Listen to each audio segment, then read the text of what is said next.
اللہ سارا سال تو آپ مصروف رہتے ہیں، تو کم از کم رمضان کے بابرکت مہینے میں جب بڑے صاحب قید ہوتے ہیں تو کچھ نہ کچھ وقت تو مل ہی جاتا ہے نا۔ چلو اسی کو غنیمت سمجھتے ہوئے دین کی جو فضیلت ہے، جی دین کا جو ادب ہے وہ دل میں رکھتے ہوئے مسائل سن کے جایا کریں۔ جی یقیناً آپ کو آتے ہوں گے اس لیے آپ چلے جاتے ہیں، لیکن دوبارہ دہرائی سن لیں گے تو انشاءاللہ اس کا بھی فائدہ ہوگا۔ ایک مسئلے کا سننا 100 رکعت نفل پڑھنے کے برابر ہے۔ رسول اللہ صلی اللہ علیہ وسلم کی حدیث مبارکہ ہے، ایک مسئلے کا سن کے جانا سیکھنا 100 رکعت نفل پڑھنے کے برابر ہے، بلکہ اس سے بھی افضل ہوگا۔ اتنی علم کی فضیلت ہے اللہ اور اس کے محبوب صلی اللہ علیہ وسلم کے ہاں، اور اگر پورا باب سن لیا تو 1000 رکعت نفل کے برابر۔ 100 رکعت نفل کتنی دیر لگتی ہے؟ یہ 5-7 منٹ میں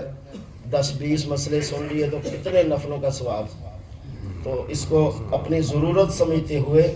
سن کے جایا کریں انشاءاللہ۔ ویسے بستر میں لیٹتے ہوئے اتنی جلدی نیند تو آتی نہیں، جی تو فیس بک دیکھی، فلاں چیز دیکھی، فلاں، چلو سن لیں گے تو انشاءاللہ اس کا نفع ہوگا۔ کچھ چیزیں ایسی ہیں جن کے کرنے سے روزہ ٹوٹ جاتا ہے، اور کچھ چیزوں سے نہیں ٹوٹتا، کچھ سے مکروہ ہوتا ہے، ہاں جی، اور کچھ سے ٹوٹتا ہے تو صرف قضا لازم آتی ہے۔ کچھ ایسے ہیں جن میں قضا اور کفارہ دونوں ہے۔ 2-4 دن میں یہ بھی آپ کے گوش گزار کر دوں تاکہ سیکھ کر عمل کریں گے تو اللہ کے ہاں زیادہ اجر کا باعث بنیں گے۔ سحری کھا کر روزہ رکھنا اور سحری میں تاخیر کرنا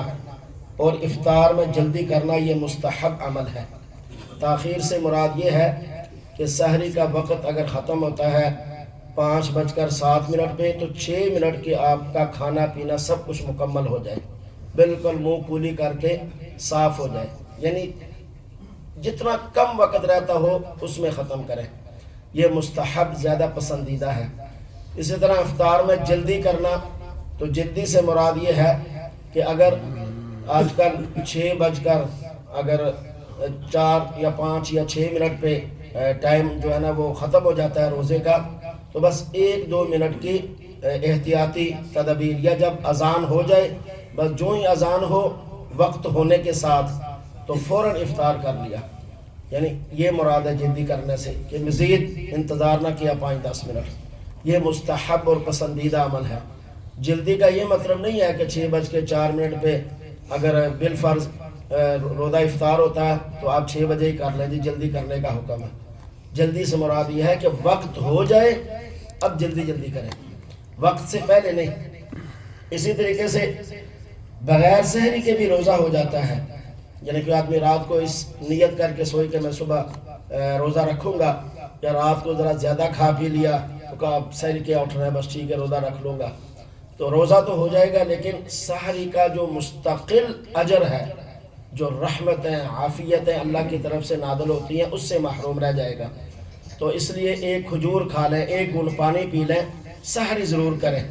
اور اسے نبی پاک صلی اللہ علیہ وسلم نے برکت کہا ہے۔ اسی طرح اگر کوئی شخص جو ہے وہ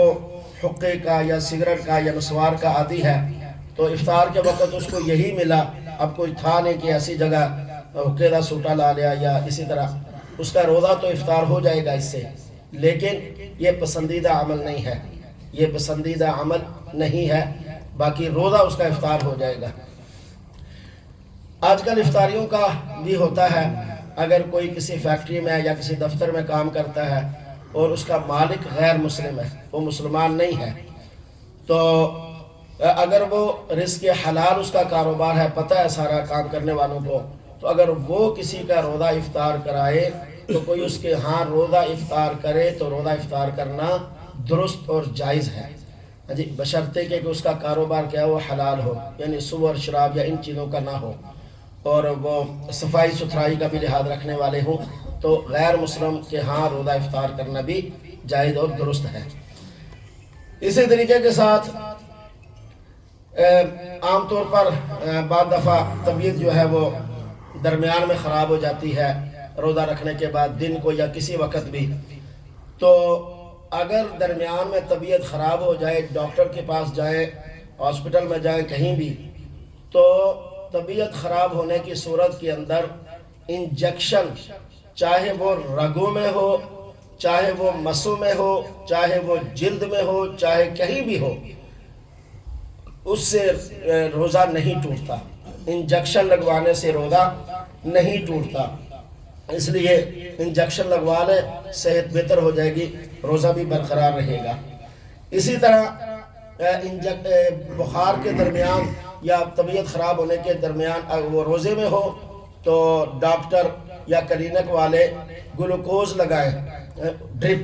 تو ڈرپ لگانے سے بھی روزہ نہیں ٹوٹتا، جتنی مرضی ڈرپ لگے روزہ برقرار رہتا ہے۔ اسی طرح کسی آدمی کو خدا نخواستہ بواسیر وغیرہ ہے، آج کل چونکہ یہ عام ہے، اللہ پاک سب کی حفاظت فرمائے، سے تندرستی دے، تو بحالت روزے میں بواسیر کے ان مسوں پر جو باہر نکلے ہوئے ہوں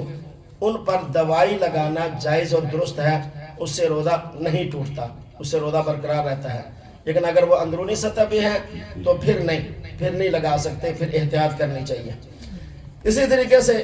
روزے کی حالت میں کان میں تیل اور دوا ڈالنے سے روزہ فاسد ہو جاتا ہے، تیل اور دوا نہیں ڈالنی، لیکن اگر نہاتے ہوئے پانی وغیرہ ڈل گیا چلا گیا تو اس سے روزہ نہیں ٹوٹتا، روزہ برقرار رہے گا۔ اسی طریقے سے ناک میں دوا ڈالنے اور پانی پہنچانے سے روزہ ٹوٹ جاتا ہے۔ ناک کے اندر جو دوائی ڈالیں گے، یہ بعض دفعہ یعنی اس کو ناک جو بند ہو جاتا ہے، زکام جس کو کہتے ہیں، اسی طرح الرجی جن کو ہوتی ہے ان کے لیے پرابلم بنتی ہے، تو وہ دوائی اگر گلے تک اثر ظاہر کرے تو پھر روزہ ٹوٹ جائے گا، لیکن اگر معمولی ڈالے کہ وہ گلے تک نہ جائے بلکہ مسئلہ حل ہو جائے، پھر روزہ نہیں ٹوٹے گا، پھر روزہ برقرار رہے گا۔ گلے تک چلے گی کیونکہ وہ فوراً گلے میں چلی جاتی ہے تو ٹوٹ جائے گا، جو دوائی ہوتی ہے جیسے زینوسین وغیرہ قسم کی۔ لیکن اگر وہ جو سانس کھینچنے والا ہے انہیلر، اس سے روزہ ٹوٹ جائے گا کیونکہ وہ کھینچنے سے دوائی فوراً گلے میں چلی جاتی ہے، اس سے روزہ برقرار نہیں رہے گا، اس سے روزہ ٹوٹ جائے گا۔ اور اسی طریقے سے اسی وجہ سے اگر روزے کے دوران غسل لازم آ جائے، یا غسل تھا سحری میں ٹائم نہیں تھا، روزہ رکھ لیا پھر غسل کیا، اب وہ جو ہے مزمزہ، یہ استنشاق، یہ منہ میں پانی ڈالنا منہ بھر کر اور ناک پانی چڑھانا، یہ فرض نہیں ہے، ٹھیک ہے، اس سے پرہیز کرنا ہے۔ تھوڑا سا پانی ناک میں، تھوڑا منہ میں، اسی طرح عام کلی کی طرح گلے تک پانی نہ پہنچے، اگر پہنچ گیا تو اس سے روزہ ٹوٹ جائے گا، یعنی مبالغہ نہیں کرنا۔ مزید انشاءاللہ کل اللہ ہمیں مسائل دینیہ سیکھ کر عمل کی توفیق دے۔ آمین۔ الحمدللہ رب العالمین، والصلاۃ والسلام علی سید الانبیاء والمرسلین۔